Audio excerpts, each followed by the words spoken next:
नए साल पर काशी विश्वनाथ मंदिर और घाटों पर भक्तों का सैलाब उमड़ रहा है। बाबा के दर्शन के लिए भक्त वाराणसी पहुंच रहे हैं। पिछले एक दशक में तेजी से पर्यटकों की संख्या बढ़ी है। काशी विश्वनाथ धाम कॉरिडोर, बेहतर कनेक्टिविटी, बुनियादी सुविधाओं की वजह से पर्यटक वाराणसी पहुंच रहे हैं। यूपी पर्यटन विभाग ने पिछले 12 सालों के पर्यटकों का आंकड़ा भी जारी किया है। पिछले 12 सालों में 45 करोड़ से ज्यादा टूरिस्ट शिव की नगरी पहुंचे। वाराणसी के कायाकल्प की शुरुआत होती है 2014 से, जब नरेंद्र मोदी यहां से सांसद चुने गए। उसके बाद से वाराणसी की मूलभूत सुविधाओं को विकसित किया गया। वाराणसी इस समय पर्यटकों के आगमन की दृष्टि में एक नया कीर्तिमान बना रहा है। नए साल के पहले से ही बनारस में लाखों की संख्या में पर्यटक पहुंच चुके हैं और माना जा रहा है कि इस बार भी गोवा को पीछे छोड़ देगा वाराणसी पर्यटकों की संख्या की अगर बात की जाए तो। धार्मिक पर्यटन पर इस बार सबसे ज्यादा लोगों का जोर दिखाई दे रहा है। पिछले 10 सालों के अंदर 25 करोड़ से भी अधिक पर्यटक वाराणसी का रुख कर चुके हैं और यह दर्शाता है कि 2014 के बाद 2025 तक किस तरीके से भारी संख्या में पर्यटकों का झुकाव वाराणसी की तरफ रहा है। और ऐसे में आप देख सकते हैं बनारस का दिल कहा जाने वाला ये गोदौलिया इलाका किस तरीके से भीड़ से भरा हुआ है और अधिकतर जो संख्या है वो सिर्फ और सिर्फ पर्यटकों की देखी जा रही है। तो इस समय पूरा बनारस पर्यटकों से भरा हुआ है और जैसे जैसे नए साल की खुमारी छा रही है वैसे वैसे लोगों का हुजूम बढ़ता जा रहा है। वीडियो जर्नलिस्ट शिवम मिश्रा के साथ सुशांत मुखर्जी, न्यूज 8 वाराणसी। नए साल को लेकर अभी से ही वृंदावन में भक्तों का सैलाब उमड़ने लगा है, जिससे मंदिर और होटल पूरी तरह भर चुके हैं। नए साल पर करीब 5 लाख श्रद्धालुओं के पहुंचने का अनुमान है। ऐसे में सुरक्षा व्यवस्था एक बड़ी चुनौती है।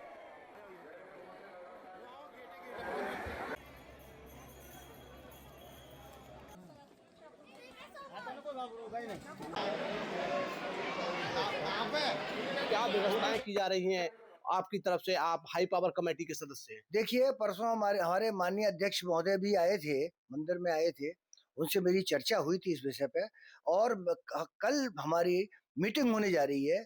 उसमें मैंने इस एजेंडा को सबसे ऊपर रखने के लिए बोला है। हमारा विचार पिछली मीटिंग में भी विचार हुआ, जिसमें रेलिंग था या जो भी मतलब जो भी अल्टरनेट थे वो उन्होंने करने की कोशिश की। ये संभव नहीं हुआ कि भाई 22-23 तारीख तक लग जाए, जैसा आप लोग सभी जानते हैं और आज सबकी भावनाएं बन गई हैं। अब आप देखिए, हमारे सनातन धर्म हिंदू धर्म आदमी 25 जनवरी किसके लिए मनाता था? वो मनाता था क्रिसमस के लिए, क्रिसमस के नाम से था। आज बहुत बड़ा समूह अगर जो आ पाता है, नहीं आ पाता है, तो आज वो कहाँ जाता है? आज वो देवालयों में जाता है, मंदिरों में जाता है। तो ये तो हमारी पब्लिक में हमारे सरकार के द्वारा प्रमोट करने पर ये एक बहुत बड़ा बदलाव हुआ है। यहाँ पहले से अब देखिए पिछले 5-6 साल से बहुत भीड़ आ रही है। देखिए, नए साल पर एक लोगों का भाव रहता है कि हम बांके बिहारी के चरणों में जाकर के नए साल का आगाज करें। तो देश से ही नहीं, लोकल ही नहीं, विदेशों से लोग आते हैं और सब ठाकुर जी की दर्शन करके, बिहारी जी के दर्शन करके, वृंदावन धाम की परिक्रमा करके अपने नए साल की शुरुआत करते हैं। तो मैं मानता हूँ कि इस साल 5 लाख से ज़्यादा लोग आएंगे। हर साल लोग बढ़ रहे हैं क्योंकि जब से अयोध्या का विषय हुआ है, मथुरा जन्मभूमि का विषय हुआ है, बांके बिहारी का विषय हुआ है, तो लोग आ रहे हैं, हर साल बढ़ रहे हैं। और मेरा अनुमान है, होटल एसोसिएशन अध्यक्ष होने नाते मेरा जो अनुमान है 5 लाख से ज़्यादा लोग आएंगे। और यहाँ पर हम होटल के जो ओनर्स हैं, जनरल मैनेजर्स हैं, सबको हमने हिदायत दी है कि भाई सब आने वाले श्रद्धालुओं का ठीक से स्वागत होना चाहिए। उनको लगना चाहिए कि ब्रज में आए हैं, वृंदावन धाम में आए हैं। देखिए, नववर्ष के उपलक्ष्य में यहाँ लाखों की संख्या में श्रद्धालुओं की भीड़ अपेक्षित है, जिसके क्रम में पूरे जनपद हेतु एक ट्रैफिक प्लान तैयार किया गया है, जिसमें सर्वप्रथम भारी वाहनों का प्रवेश वृंदावन में वर्जित रहेगा। इसके अतिरिक्त नगर निगम द्वारा लागू किए गए रूट प्लान के हिसाब से ही ई रिक्शाओं को अनुमति किया जाएगा।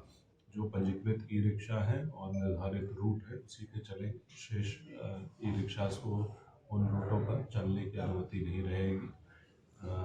भीड़ सर्वाधिक 31/1 को अपेक्षित है तथा वीकेंड्स पे अपेक्षित है, जिसके दृष्टिगत छोटे वाहनों का भी प्रवेश वृंदावन में अंदर एक पुराने साल का अंत और नए साल की शुरुआत करने के लिए भक्तों का सैलाब बांके बिहारी के दर पर पहुंचा है।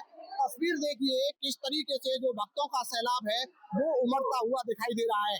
अनुमान लगाया जा रहा है कि बड़ी संख्या में जो श्रद्धालुओं का सैलाब है वो 31 दिसंबर और 1 जनवरी को बड़ी संख्या में यह श्रद्धालुओं का सैलाब रहने वाला है, जिसे लेकर प्रशासन ने भी सुरक्षा व्यवस्था के इंतजाम किए हैं। तमाम व्यवस्थाओं में यहाँ बदलाव किया है और श्रद्धालुओं से मंदिर प्रबंधन द्वारा ये अपील की जा रही है कि नए साल के अवसर पर बुजुर्ग और मासूम बच्चों और किसी बीमारी से ग्रसित लोगों आपके मोबाइल पर तुरंत आएगी ब्रेकिंग न्यूज। स्क्रीन पर सबसे पहले दिखेगी बड़ी खबर, देश दुनिया की हर खबर एक जगह। अब आपके मोबाइल पर तुरंत फटाफट इंस्टॉल कीजिए न्यूज़ नेशन ऐप और रखिए खुद को अपडेट।